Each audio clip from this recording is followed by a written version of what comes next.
السلام عليكم ورحمة الله والصلاة على رسول الله. اش اخباركم؟ لاباس عليكم اخوان القدام والجداد؟ مرحبا بكم. سمحوا لي طولت، ما بقيتش سجلت معكم حتى شي جديد لظروفي الخاصه، حيت عاود هجم عليا بهجات وتبدل لي الدواء ديال ريمسيما، وليت كندير واحد النوع سميتو اكتيما، ولظروفي الخاصه قطعت الويفي، ما بقاش عندي الويفي. دابا عاد خديت الكودنا عند واحد السيده، هادشي علاش مبقيتش سجلت معاكم. راكم عارفين المرض مني كيجي صافي خصك تبقاي تمشي هنا وكان الالم بزاف. دابا عاد درت الحصه الثالثه في اكتيما، راه يلاه انا دابا باقا في السبيطار، هاي جالسه كنستراح في واحد الجريده، قلت علاش ما نسجلش معاكم. وبالنسبه للتعاليق اللي شفت بحرا شفتهم مؤخرا، هذه الناس كيسولوا على الريجيم، كيفاش يتعاملوا مع مرض بهجت.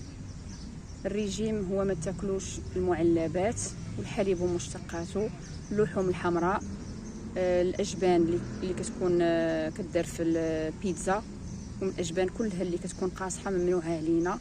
الحليب ومشتقاته حتى هي ممنوعه علينا.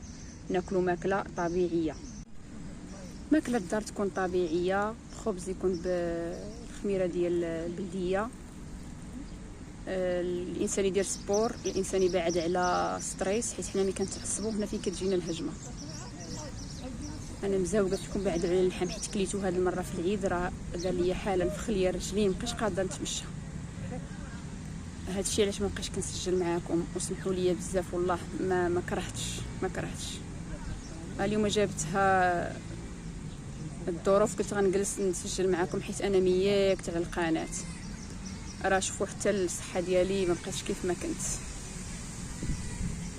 بالنسبه للبهجت وكنعاني حتى من المشكل ديال الاعاقه اللي في رجلي، راه كنت قلتها شحال هذا في الفيديوهات، بغيت ندير لها عمليه، ساعه باقي الالتهاب ما بغاش ينزل. هذه شهرين دابا نزل 0.6، ولكن خصني نشوف الدكتوره اشنو غتقول لي.